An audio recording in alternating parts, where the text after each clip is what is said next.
not everyone wins gold medals. The come down. Yeah, you know, winning a medal is bloody hard. In the Olympics, we often talk about expecting the unexpected because really it is a time when anything can happen. You have to be willing to make mistakes because that willingness to fail, willingness to make mistakes actually makes us better. Our high performers and athletes are not robots. They're not superhuman. They are normal, everyday people that have challenges and doubts and worries. The first thing I want to do is normalize that everybody gets nervous. Yes. I mean, I've worked with hundreds of athletes, world champions get nervous. Like that's just the human experience, right? Yeah. So that is fantastic for young children to hear. It reassures them, oh, there's nothing wrong with me. Yeah, I really feel like sports is big on character development because you go through these highs and lows and you have to change as a person to overcome those. Otherwise, you get overwhelmed.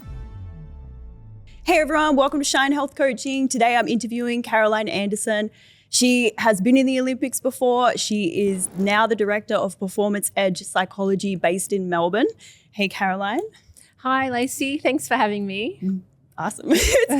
Could you tell us a little bit about yourself? I feel like I've given a basic rundown, but yeah.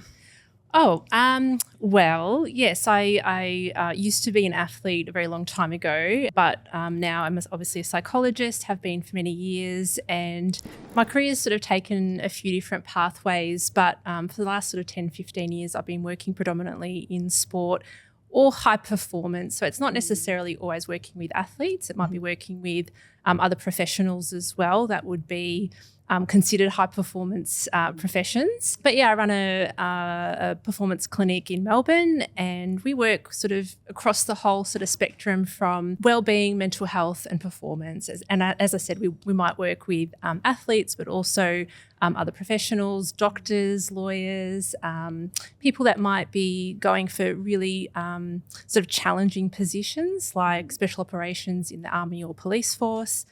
And we work across really the whole lifespan. So we might be working with really young athletes and their families from as young as sort of 8 that are doing sports that do require sort of that younger age focus. Gymnastics is an example, but all the way through to world champions, Olympians, a lot of people that find sport later in life as well. So it's quite broad. So that's sort of my private practice, but I obviously consult to various other areas as well. I work at the Victorian Institute of Sport, do some work with the AIS and AFL and so on and so forth. And yeah, so one of the reasons that I reached out to Carolin is that I saw she was the lead psychologist for the 2024 Paris Olympics. So could you tell us a little bit about that? Because I was like, whoa, how did you handle that? What was that like? What was the experience? Well, first of all, it was amazing. What an opportunity. I tell everyone how privileged I am to have had that role, to have had that experience.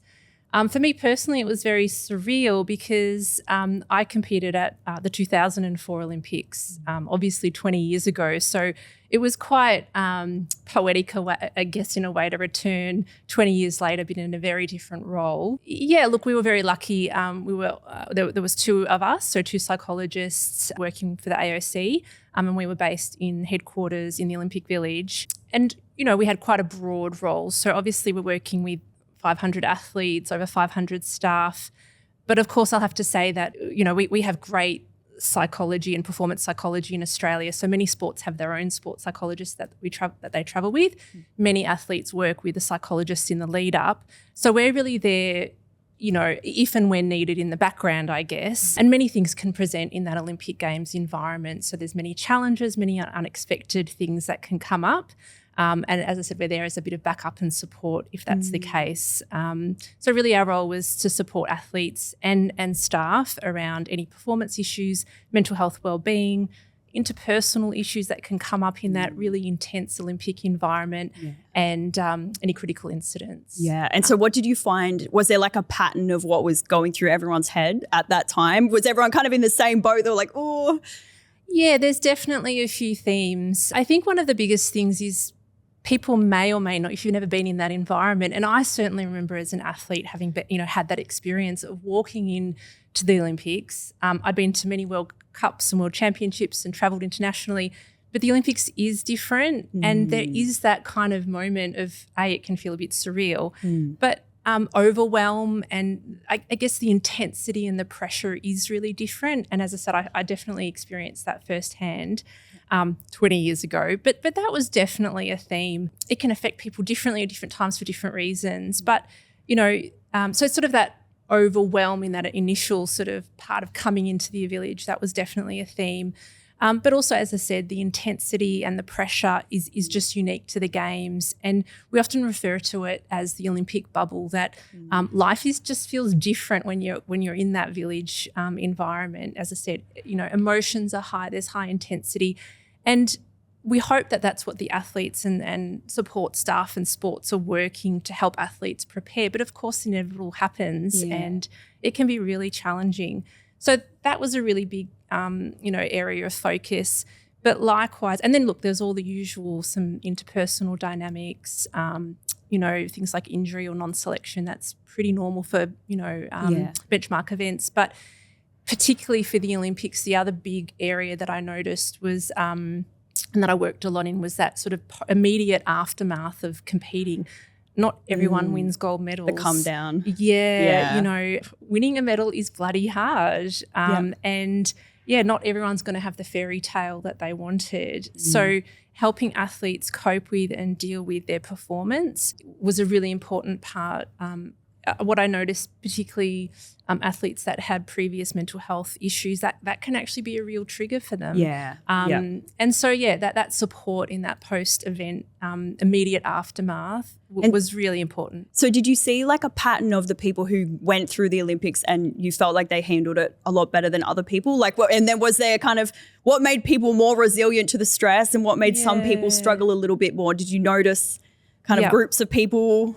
That's such a great question, and I think I could probably speak for half an hour to it. Look, there's probably multiple factors. One would be our natural predisposition, temperament, personality, all those kinds of factors. Everyone's different. Everyone handles situations differently. I guess I'm a bit biased, and what I'll say is that those people that probably have the support networks who have planned and thought about it and, like I said, hopefully have had the support of wellbeing and psychologists in the lead up. Not always, but I would hope can navigate some of those challenges a bit easier because they have, as I said, planned it out. They know what to do. They know how to handle those challenges. And like I said, they've anticipated not just the things that they hope will go well, but also, the challenges in the Olympics. We often talk about expecting the unexpected because really it is a time when anything can happen. Yeah. Damn, that's so when you were in the Olympics the first time and then coming back years later, how did you navigate it the first time and then how did you navigate it the second time? Like, because I'd imagine, like, I know for myself, like going from a fighter to then going as a coach, being a fighter is very fulfilling, but it's like a selfish kind of fulfillment where you're like, oh, I got to get my trophy, you know what I mean? Whereas like when I've moved into a coaching role, it fulfills you for me, it fulfills me in a deeper way. I'm like, okay, I feel like responsible for these people, even though I was, responsible to get that trophy. It's a different depth to it. So did you find a different kind of... Oh, look, I can so relate and really great observation. Of course, look, there's similarities, but there's also huge, vast differences. Yes. I mean, the pressure that you're under from my sport, an individual athlete, I mean, it was immense. It was really challenging. I was a lot younger. I often say, God, I wish I was an athlete, now knowing everything I know, but just in a younger body, which isn't quite possible. But, I've learned so much over the last 20 years that I really just didn't know back then. So I was probably 24 at the time. I was had almost completed my study, so I was almost a registered psychologist. At the time, I wasn't focusing specifically on performance psychology. I was working in sort of clinical and mental health settings. But it's fascinating how, it sounds terrible, but how little thought I gave to the psychology of the sport. I was working with, as part of, I was with the Victorian Institute of Sport. I worked with a psychologist in the lead up. And she was wonderful and very supportive. But I guess some of the techniques and the approach back 20 years ago when it comes to performance is just probably quite different to what it is today.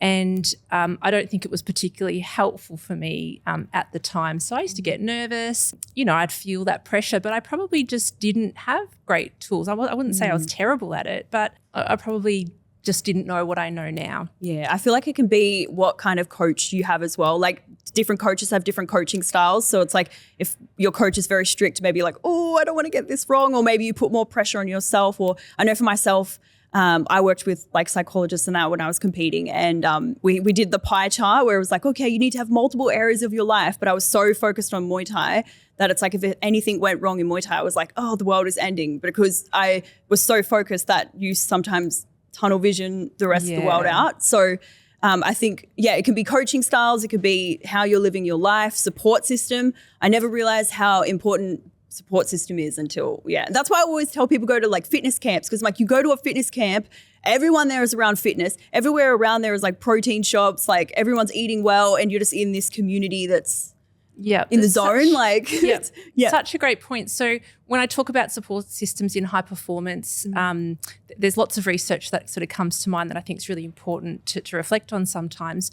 So as one example, in the UK a couple of years ago, they did some research in an approach that they ended up calling pressure annulment training.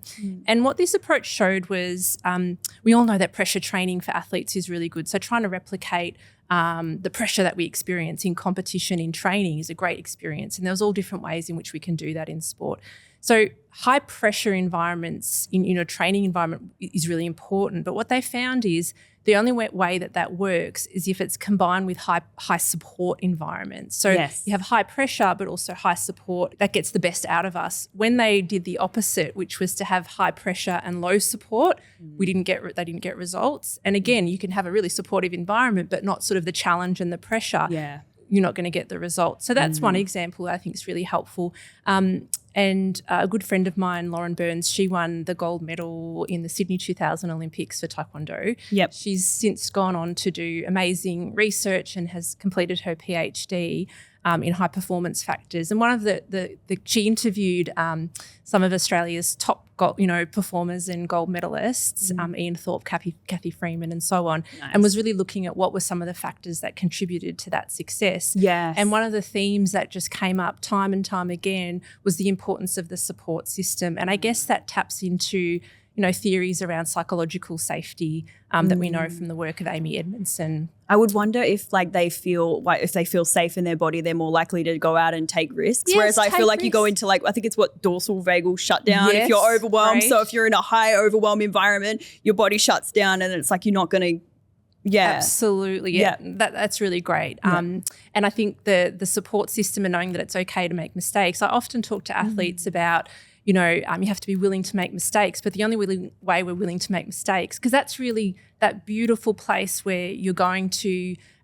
really push yourself and get, often the best sort of parts of our performance come. That willingness to fail, willingness to make mistakes actually makes us better. But the only way we'll be willing to do that is if it's safe to do so. If we know we're not going to get punished or criticised or attacked or humiliated from our support or, environment or our team. So you see on those old movies where the coach is screaming in the face of their football team or whatever. What's your thoughts on that approach to coaching? Oh, I have to be a bit delicate here.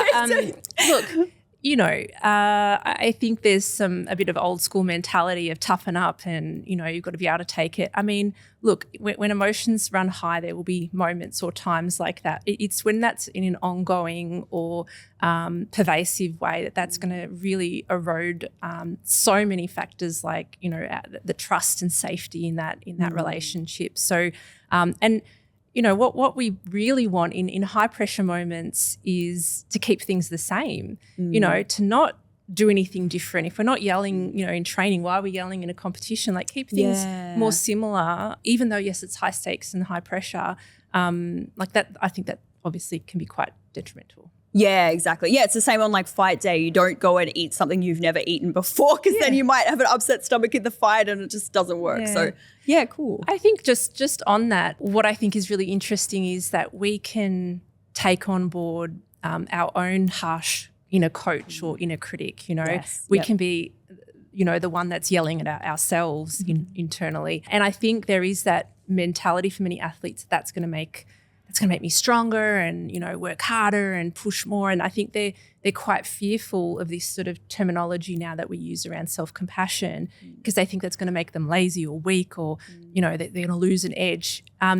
that's not what it means. Current research shows that the more self-compassionate we are, again, it doesn't mean being lazy or letting yourself off the hook. It just means being realistic with yourself, encouraging yourself, being able to encourage yourself. Really what it helps is it helps athletes or high performers persist for longer at things. It helps them recalibrate and reset from mistakes. And really all those things are what we want in terms of building resilience and great performances. Yeah, nice. So I'm guessing, do you work with people's like balancing their personal life, their professional life? Like what are some of the things you come in there as a coach and work with that you feel helps them get better results? Oh, look, there's lots of things. So first of all, my approach, and this may not, it sort of depends on the circumstances, but generally my approach is I'm working with the person. Yep. Yes, this is about high performance a lot of the time, but it's not like we only talk about this part of their lives. Yes. I really make sure that it's clear for the people that I work with that you've got permission to talk about whatever the hell you want to. Yeah. And sometimes, hey, athletes do have mental health challenges. They do struggle with relationship issues or things that are going on outside of sport.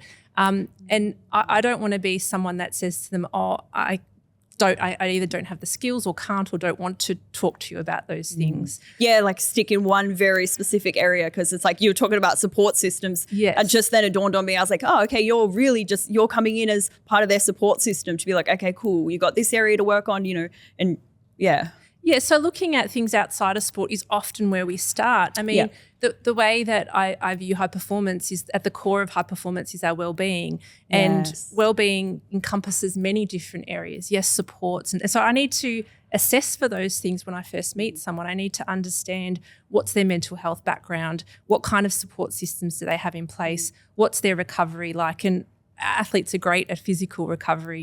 They're great on the ice baths and massage, but they often don't always understand what mental recovery is and what that looks like. Self-care, switching off, hobbies and interests outside of sport, their identity, having perspective, all those things are really fundamental and really core to then, being a well-rounded, healthy, individual. That's obviously then going to lead to greater performances. So that's always where we start. So I hope that answers the first part of your question. In terms of where do we go from there, a big part of my work is people coming, I guess people come for two reasons really, if I want to simplify it. People come to me because there's a problem in high performance. Yes, yep. Performance anxiety, dealing with injury, setbacks, nerves, confidence, like whatever, self-doubt. That's a really big part of my work. But sometimes people come not because there's a particular problem, but because they just want to learn. They're curious. They understand these ideas around, I spend all this time training my body. I'm curious to learn more about what I can do to be performing better from a mental perspective. So, I guess it kind of depends on why someone's coming to see me. But really the main things that we are focusing on are dealing with emotions, self-awareness. High performers and athletes are not robots. They're not superhuman. They are normal, everyday people that have challenges and doubts and worries, and they have emotions. And emotions are rife in sport. There are, sport is complicated. It's hard. There's multiple, dimensional challenges. So we don't automatically just know how to deal with those things. Yep. And so having some support and guidance in learning, being curious, understanding, and I call that sort of self-awareness skills. And then, of course, our emotions can affect our ability to pay attention and focus when we need it most. And so I would say the two biggest areas really are about managing emotions and understanding emotions and having a toolbox in how we deal with those. Yeah. And then obviously managing attention and focus. So they're two really big areas that I work in. Yeah, I really feel like sports is big on character development, because you go through these highs and lows and you have to change as a person to overcome those. Otherwise you get overwhelmed. Yeah, you go over. Yeah. You talked about the importance of focusing on the process over just the outcome. Could you give us a little bit more insight into that?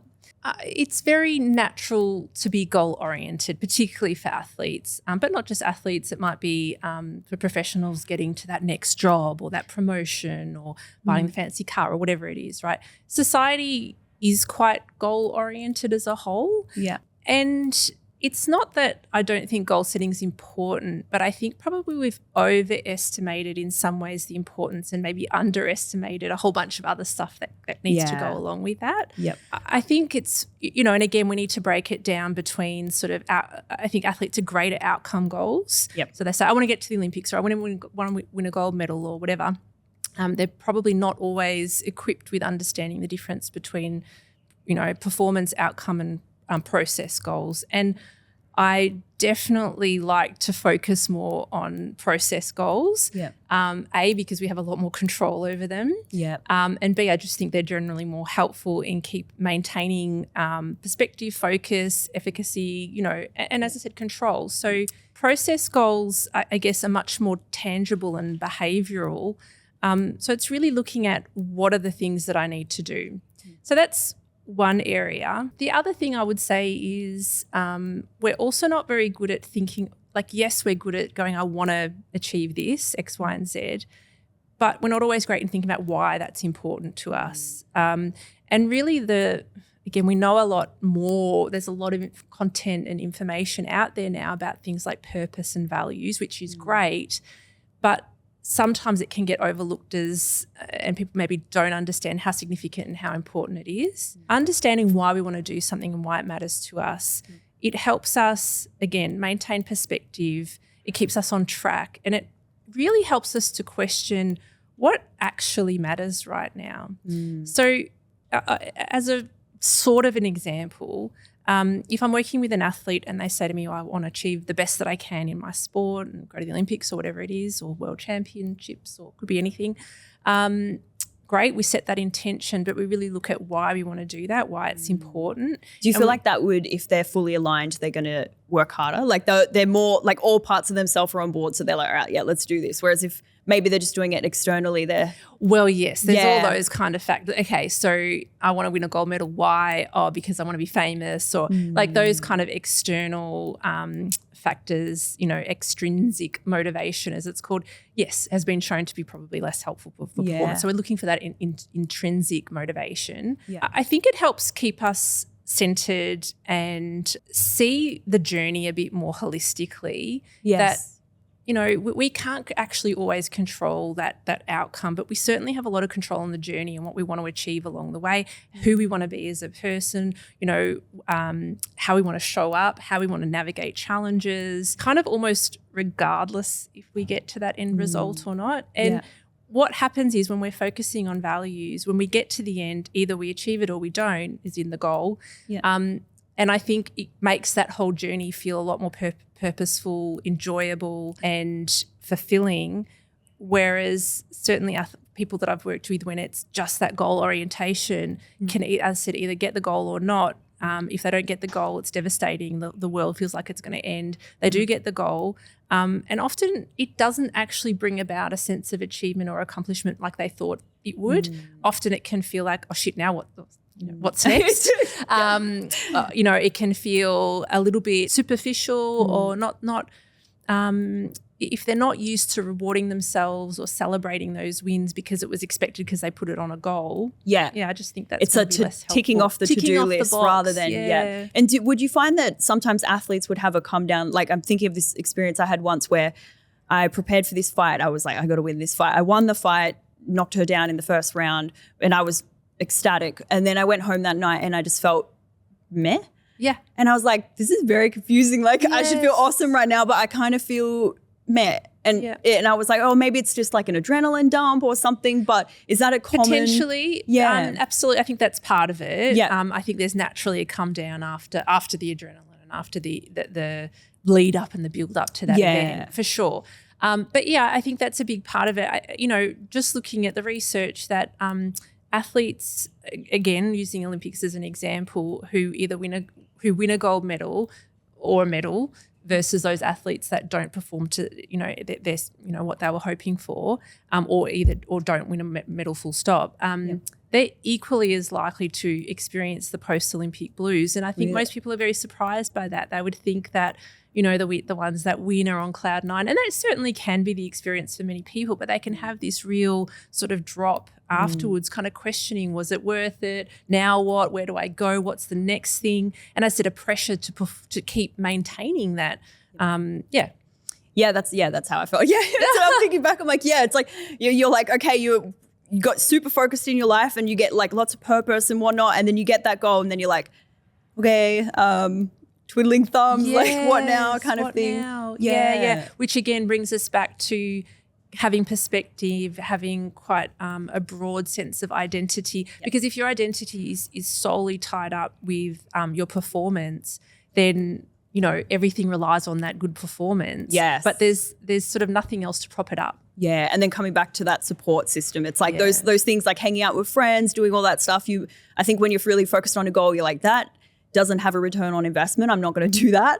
Like, if you're building a business or you're, doing a sport, that stuff doesn't seem important at that time. But when you really look at it long term, it's the support system. It's the time where you switch off and you're not focused on business and you can just, have a good time and not be ticking away. And yeah.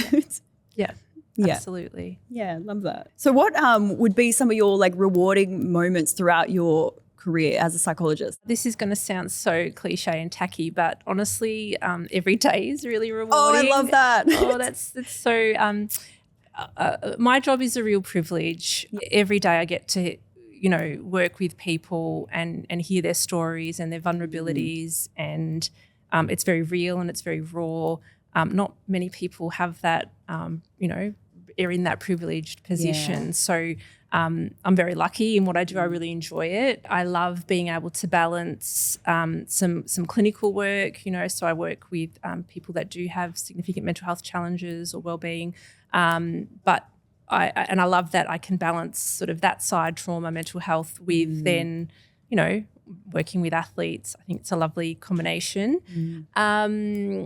Highlights. Look, going on a journey with someone over a number of years, like working in a sport for a number of years or working with an athlete, over their career. I just had an athlete recently retire after the Paris Olympics, and, you really, wow, I was a small part of that athlete's journey over many, many years in sport, and I think that's absolutely special, unique, and a real privilege for sure. Yeah, that's what I was like referring to earlier when I was like, winning a trophy, it's like a selfish goal where you're like, oh, I got what I wanted, but then when you're like coaching someone else, you're like, oh man, I made a difference there. That was good. Contribution, absolutely. Yeah. And so, contribution. Yeah, you talk a lot about like managing nerves, and I know beforehand we were talking about how I said I prefer to fight in Thailand because it's just, you get thrown on a tuk-tuk and taken off into whoop-whoop and you fight, and there's no pressure to it and it's more fun for me. But then obviously you don't get, the trophies and all that kind of stuff. And so I know you wrote a book actually for around about the age group of like, was it 7 to 12 around? Yeah. Yeah, and so you talk a lot about like nerves and that. Like what inspired you to write that book, and what's the goal of that book, and kind of who's it towards? And Oh, great. As I said earlier, I work with the whole age range, and have for many years. But God, if there's one thing that I could get the message out there, particularly for younger athletes, if we could start this conversation earlier and not waiting till I work with a 25-year-old athlete who's quite shocked to hear some of the things that I say and quite relieved. Yeah. But if we can get in early, and really the message, the probably the most powerful intervention that I have is normalizing the experience of nerves and anxiety and, self-doubt. Most people just don't understand that this is a normal human phenomenon and experience. It's there for very good reasons. When we get nervous, really our body is just trying to protect us. It's getting a signal that there's something threatening or dangerous. And even though in sport, some professions I work in, there literally is something threatening and dangerous. It is life or death. In sport, it's not. We're not. Well, actually, it's not true. There are many times when fear comes into it because they might, injure themselves, get hurt. There's many sports where that happens. Yeah. But when I'm talking about performance anxiety, generally it's not that what we're talking about. Yeah. So when it comes to, feeling nervous, we are perceiving a threat. We are perceiving, and the threat is something that we don't want to happen. We don't want to lose. We don't want to make a fool of ourselves. We don't want to do badly. No one wants that. And so the brain perceives that, of course, as something threatening, and it responds accordingly. It starts sending you messages to help you prepare as if there really was a threat. So, you're going to get more blood and oxygen pumping through your body. Really, so people talk about, my heart rate increases. That's just pumping more blood to your major muscle groups. For majority of sports, that's a pretty good thing. Feeling sick in the tummy, because we're nervous. Again, most people go, oh, that feels really uncomfortable. I don't like that. Really, it's just our body switching off our digestive system to save a bit of energy. Not a bad thing, right? So really, most of the physiological signs and symptoms of nerves, anxiety leading into a performance or a race or a match are actually going to help us perform better. They're going to help our reaction time, make us stronger, faster, save energy where we don't need it. So really, it's not a bad thing. But what happens is a lot of the time we get messages from very, very well-intentioned coaches, parents, just people generally saying, calm down, be relaxed. Yeah. And so there's this real sort of conflict between I'm nervous, my heart's racing, but everyone's telling me to calm down. So is it they're kind of just wanting to wish away their feeling instead of being like, this is my body preparing for battle, like, let's go. Like, yeah, so it really comes – so – the first thing I want to do is normalize that everybody gets nervous. Yes. I mean, I've worked with hundreds of athletes, world champions get nervous. People, that's just the human experience, right? Yeah. So that is fantastic for young children to hear. Yeah. It reassures them, oh, there's nothing wrong with me. Yeah. And then it's about our interpretation, our understanding and interpretation of what those nerves and what those feelings are. If we interpret them as bad and something to fight against and something to get rid of, what's actually going to happen is there's this great paradox that you're actually going to feel more nervous. Oh, really? Yeah. There's this classic sort of example, right?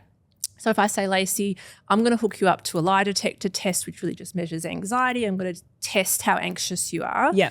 And I want you to stay calm. Yeah. What do you think would happen? I'd be like, oh, this is awkward. Like, awkward. You'd probably just be a bit aware or you'd get a little bit of hypervigilance because you're like, why am I being hooked up to this machine? Like that's out of the ordinary kind of. So natural nerves. Yes. Right? Yeah.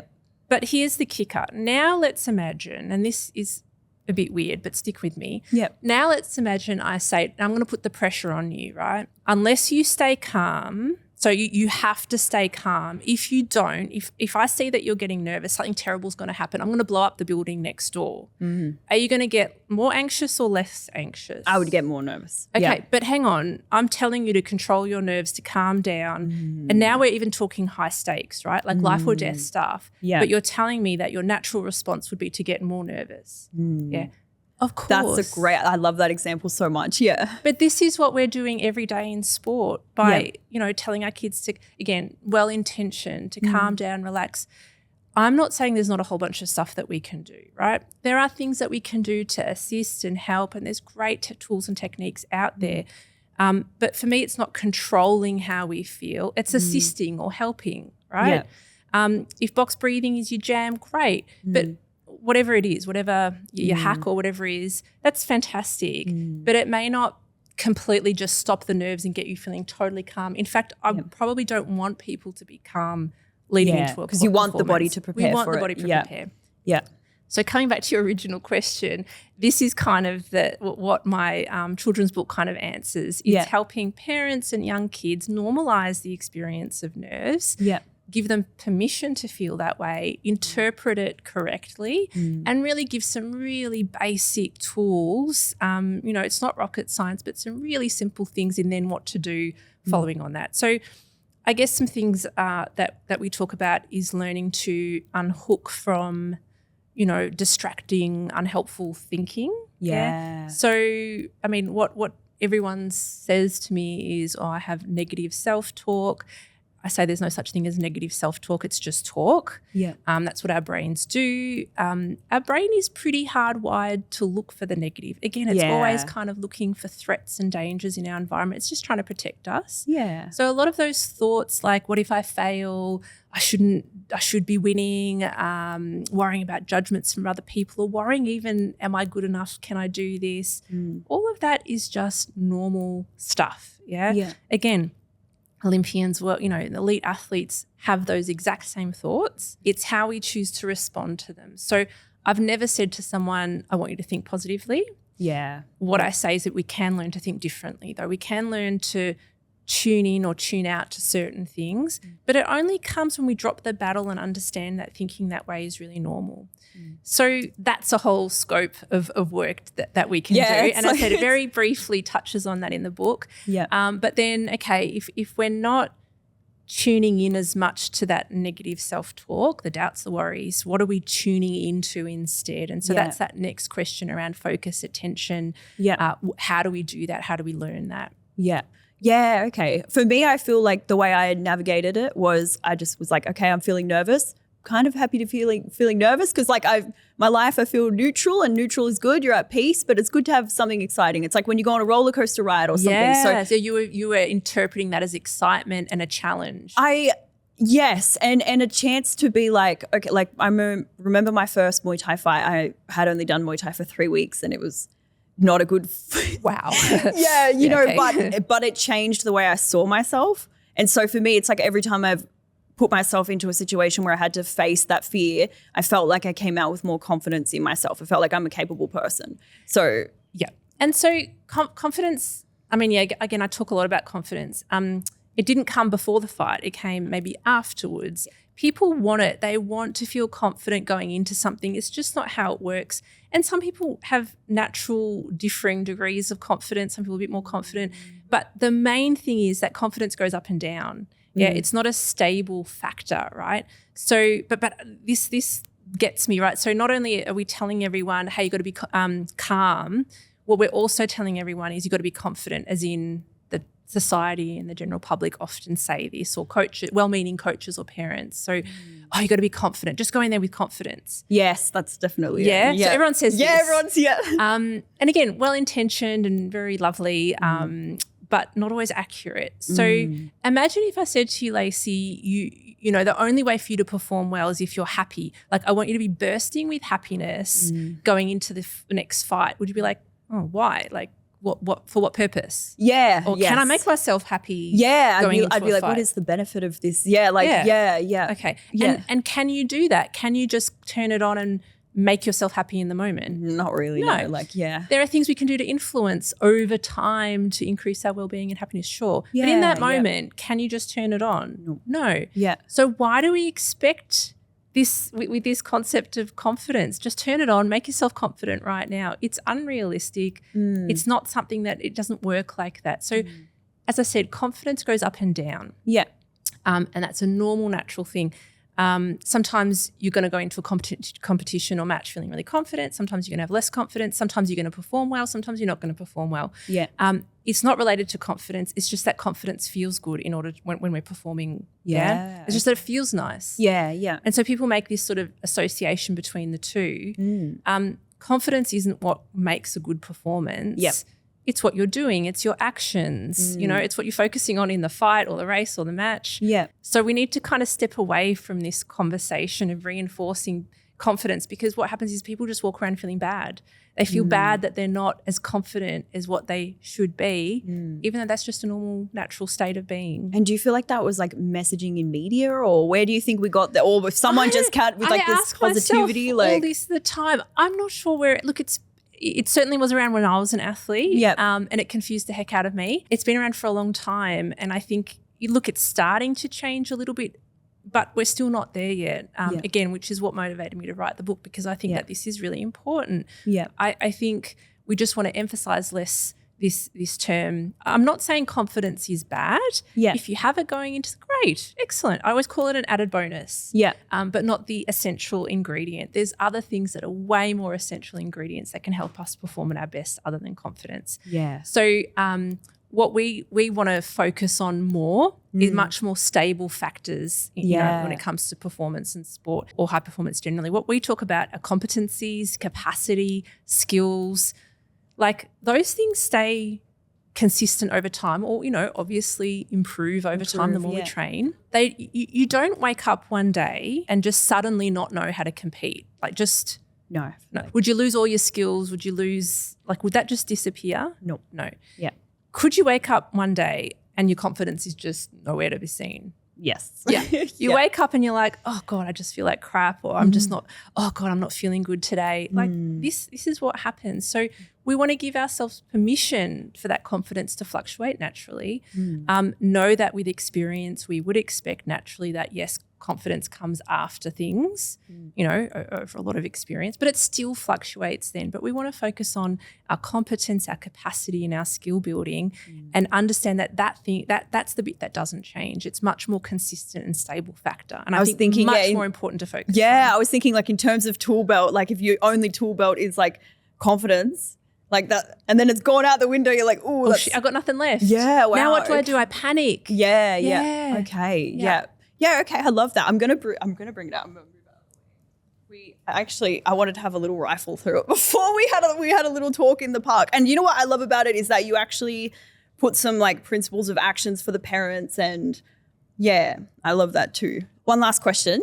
If you could give 3 bits of advice and that was like your message to the world, what would your 3 bits of advice be? I know it's it's like, hi, drop these 3 nuggets of gold, but what are your top 3 that you're like, you know what, yeah, I want to say them? Look, I think we've done a great job in covering a lot of my gold nuggets. Yes, But look, in summary, I think, as I said, we're all human. We're all just doing our best out here. High performers, everyday people, mothers, people at work, like we're all just doing our best. I think we want to develop that sense of shared experience and empathy and compassion for one another. We worry a lot about comparisons and judgments. Again, very normal, right? It is fundamental to our survivals in terms of belonging and acceptance. However, just remember, everyone's just worried about themselves, So I think be a bit kinder to yourself, be compassionate. I think that is a really important element. I think the next one would be about emotions. Again, I've touched on that a little bit, but all emotions are very important, right? Like they're information that is really in some way or another, they're designed to help us survive, right? Positive emotions help motivate and guide us and, support good connections, which is part of our survival. So positive emotions are fantastic. Negative emotions are also there for survival in some way. They're designed to give us information. But the thing is, they're not always congruent to the context, right? We're very good at listening. I just don't feel like doing this, or I just don't feel like today's my day. It doesn't mean that those emotions are always correct and right. And there's a number of, not that they're not correct, but we don't always have to, I guess, tune into that or fight them or battle them, right? So again, a big part of the work that I do is about learning principles of what we call acceptance and sitting with discomfort, because often what we want to do is fight the discomfort or run away from the discomfort. So, there's great principles and ideas that we, in how we can do that. And the last one probably would be just about maintaining perspective and really thinking about the bigger picture in life, who I want to be as a person, what really matters, and letting that guide and shape our decision-making even on a day-to-day basis. Yeah. Oh my God, I love that. Yeah. See, this is why I love the sports psychology, all that kind of stuff, because like the more you get into it, the more you realize that it's not just, eating this much or training this way. There's this whole other thing which encapsulates your journey throughout that. And I love that you also talk about like, who do you want to be on that journey? Like, and you're building yourself, you're building your story. When you look back on it, when it's all over, you want to be like, yeah, I loved how I showed up. I did my best. You know what I mean? Like, yeah. Yeah, cool. All right, cool. So everyone, if you're in Melbourne, based in Melbourne, do you do Zooms? Yes, absolutely. We've got people all over the shop. So a lot of work on Zoom actually. Okay, cool. Well, if you're anywhere in the world, what do you do American time? I would answer probably depends on insurance and things like that. Yeah. But, Good point. We have a lot of athletes that travel and stuff, but so yeah, there's a lot. Yeah, there's a lot more into that. It's complicated. All right, cool. Well, I'm going to drop her links below if you'd like to get in contact with Carolin if you're on your high performance journey. Check her out. Cool. Have a great day.